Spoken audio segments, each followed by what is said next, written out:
Welcome to episode number 15 of Life Without Cravings. In this episode, I'm going to teach you how you can stay on track when your partner doesn't support your way of eating. And they might be bringing all sorts of garbage into the house and they might eat it right in front of your face. But that doesn't mean that you have to eat that way. And there are ways that you can actually stay on track with your diet and just continue doing what you want to do. And this is like super common. This is happening a lot.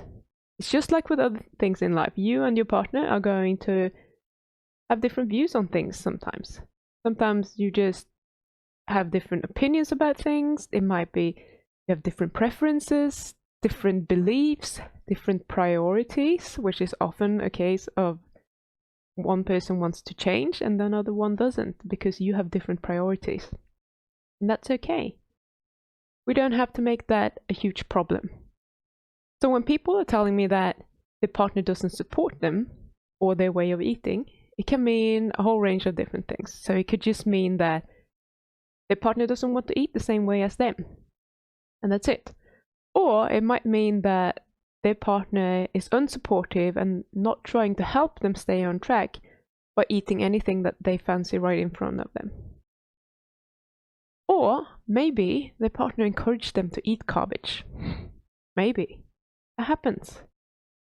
It's like their partners have forgotten and they just keep asking, oh, don't you want a little bit of cake? Don't you want a few chips or whatever? Or it might even be that their partner is getting annoyed, angry, upset when they're trying to change their way of eating. And they're outright unsupportive, which is slightly different, but you can still handle it the same way.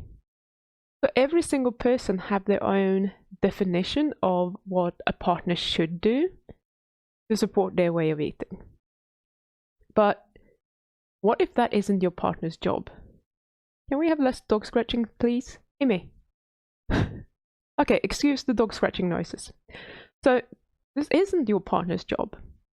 What if this is you, all about you, and you're trying to blame someone else rather than putting an effort in to deal with the problem? So you're trying to blame your partner for your failure when you can't stick with your diet,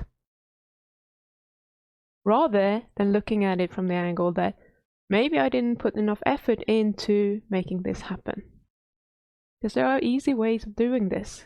It just requires you to stay focused and actually do it. It's just as you have the right to decide what you want to do. You have the right to decide what you want to eat, how you want to handle this. But so do they. Other people get to decide what they want to do and how they want to handle things, at least if they're adult. And you might think that your way of eating is better or healthier, or maybe that if your partner just ate that way, that would solve all your partner's health problems. But that doesn't mean that they, that they don't have the right to choose for themselves. We can lead a horse to water, but we can't force them to do something. And this is about you. You have to stop focusing on your partner and what they are doing, and instead just focus on you and your goal, and to make this better for you. Because you can't choose what they're doing, ever. We can't change other people. We have to let them do what they want to do. We have to let them be them. Just as much as you want to let them be you. You don't want to tell your partner to tell you to stop doing this because they can't be asked doing it. Right? And I get it. Like, it can be really hard to watch other people eat things that you think that you love right in front of your face. But rather than trying to change the world to accommodate to you and your needs, you want to focus on changing yourself, because that is what you can control. You can't control the world or your partner. So imagine that if you no longer had the cravings, would it really matter what they ate? Like, if you didn't have the cravings for the carbs, it wouldn't matter what your partner was eating. If they were eating these foods right in front of you, or if they asked you to have, if you wanted something, or if they even got angry if you said, no, I don't want something, you would be like, well, I don't fancy it. So this is the problem. But the reason that you're finding this so difficult is because you think that you should be able to have it if they do. And you think that by not being exposed to these triggers, as in your partner sitting there eating in front of you, you would succeed if they didn't do that, because then you wouldn't be triggered. And therefore it's their fault. Like, no, it's not their fault. It's not their fault. You're just approaching it from the wrong angle. I'm not saying that it's your fault, but you need to learn how to approach this problem and how to solve it. If you want to be successful at quitting, you need to start focusing on the things that you have control over, which is yourself, how you think about it, what you are doing as a response to when they're eating, how you present yourself, what you are thinking about when they change tactic, or how you act and react. Those are the things that you can control. Those are truly within your control 100% of the time.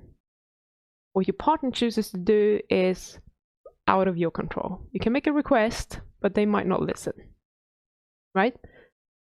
What husbands, wives, children's, cousins, friends, colleagues, bosses, what they do is like, or what they choose not to do, that's not within your control. And it doesn't matter. Even if they're disappointed, or even if they keep asking you to have a little bite, even if they buy your favorite treat that they don't even like and put it in the cupboard so that you can eat it, even then, it doesn't matter, right? It doesn't matter what they do, because the solution is the same. You have to work on you. You want to learn the skill of being in control, of having any cravings and not react to them. Whether the cravings are popping up as a result of you walking past the chocolate aisle in the supermarket, or as a result of your partner offering you some cupcakes. Doesn't matter, we're handling it the same way. This is a skill that you can use in every situation, no matter why you have cravings. And remember that there's no quick fix. You can go and find a ton of other YouTube videos, probably people telling you how to fix your cravings in 3 minutes, and it doesn't work. Like, it doesn't work. Even if you succeed once doing what they suggest that you should do, it has never dealt with the underlying problem. The underlying reason for why you're doing this cannot be dealt with in 3 minutes. There is a reason for why you have these cravings, and you just need to trick your own brain into functioning the way that you want it to function. If you're following a 3-minute fix your cravings solution, it's just a band-aid and it will come off sooner or later. I'm sorry to tell you that. I wish that wasn't true, because it would be very convenient. So if you want to be successful sticking with your chosen way of eating, especially when your partner wants to do the opposite, here are the 3 things that you need to do. And you need to do them all. You can't just do one. So number 1, know why you're doing this. Why is this important to you? Why is it important that you don't eat the carbs? This question alone is super important that you answer. Because as long as you don't have a good reason for why you want to do this, you're never going to be motivated to stick with it. We need a good reason. Sometimes it's the simplest things. And I want to share this with you because I spoke to a lady the other day, and in the challenge that we're running every now and then, and her husband was on the call as well. And when I told her that what she needed is actually to figure out her big reason for why she wants to do this, because it was a bit wishy-washy, and if you have a wishy-washy reason, it's not going to happen. And he said that that rang very true for him. He told me, but that he had been trying to stop biting his nails for decades, and he was never successful. He could never do it until he met his wife, and then the reason that he managed to stop, and he literally stopped overnight, was because she loved it when he scratched her back. So he stopped overnight because she was much more important than biting his nails. Who wouldn't want that husband? Like, I want him. I want someone who can stop biting their nails just because I enjoy having my back scratched. That would be awesome. And There are other examples as well. I mean, there are people that get like a terminal diagnosis and they think, oh no, I'm going to beat this. And recovery becomes a lot more important than feeding their food addiction, no matter what. They're just going to be like, nope, I'm not touching it. They're going to endure the cravings. Whether that is the easy or the harder way of doing it, they are truly motivated and they're going to stick with it because they really want this. So if you really, really, really want something and you believe that you can go there by quitting, not going to matter how you're doing it. But there are easy ways of doing it and harder ways to do it. So these things happen. So just make sure that you have figured out why this is important to you. And number 2, commit to and focus on one thing only. And that thing is to allow your cravings without responding to them. Okay? This means that you allow yourself to feel what that craving feels like in your body when it hits. When you feel that compulsion to go and eat, connect with your body and just feel like what is actually going on in there. And then observe what is happening, like what happens in your body when that is just washing over. Take some notes. It really helps. And I'm not just saying that, it really does help. And you can accept this response, like your body is going to respond like this when you have a craving, because this is the craving. And then you just decide, it's completely okay for me to feel it. I can feel this way without eating the carbs. You can just decide today and decide right now, next time you have a craving, that's what you're going to do. A craving doesn't need to be fixed. It doesn't need to go away. It doesn't need to change, because you can just feel it and be okay with feeling it. You can feel this way and still choose to not give in to the craving. It's possible. I've done it. Other people have done it. It works. When you practice it several times, many, many times, over and over again, it will become a new habit for you. And you're just going to do it on autopilot. And you won't have to think about it anymore, which is awesome. It's a really, really nice feeling. And I want that for you, because I didn't have it for so long and now I have it. And it's pretty cool.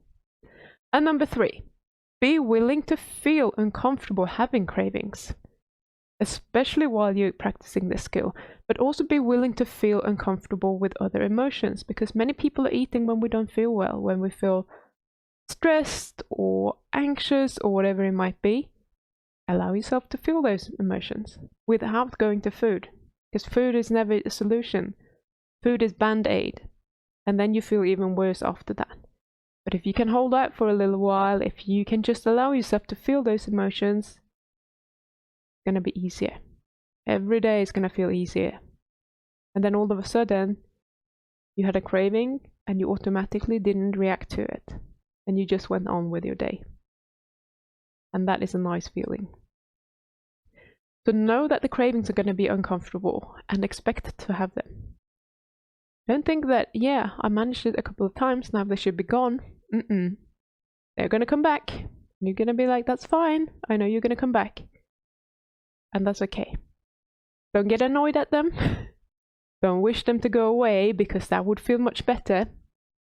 Don't get upset if they temporarily get stronger. This can happen. More often than not, it does happen. Because that's your lower part of the brain that has got rewarded for a very long period of time with food. Every time it has created a craving for you, it's going to be like, something is wrong. I need to get the big guys. We need to get everyone on board now, and we all have to make a group effort to make you eat the garbage. You're going to be like, yeah, I knew they were going to bring the whole army in here. And that's okay. I can still feel the craving in my body. I can still allow the craving to be there, and I don't have to go and eat it. Okay? So, we're almost done. It's a short episode today, which maybe is good for you. So, short recap. This is what you need to do. So, number 1, know why you do this and why it's important for you to eat this way. Number 2, commit to and focus on one thing only. And that one thing is to allow the cravings without responding to them. If you don't know how to do this, there will be a new challenge coming up on the 21st of November. I don't have the sign up page yet, but it will be here next week. So if you pop in next week, you will get the link to sign up to that one. And number 3, be willing to feel uncomfortable just having cravings while you're practicing this skill. Be willing to feel uncomfortable with any uncomfortable emotion. Just allow it. Feel what it feels like in your body. We often just want to shut off. Don't do that. So if you can choose, or if you can do these 3 things, you will be successful.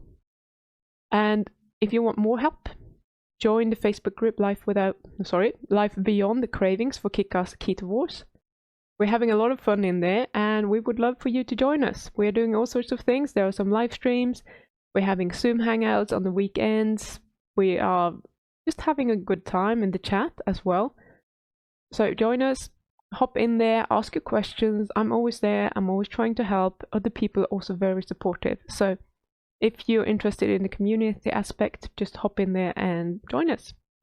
That was all that I had for you today, and I hope you have enjoyed this episode and it got you thinking a little bit, because this is about you. It's not about other people. It's always about you and your capacity of staying on track with what this is important to you, and for you to focus on what's important, which is building a new skill and not react to those cravings. So go practice and let me know how it's going. I will see you next week. Bye.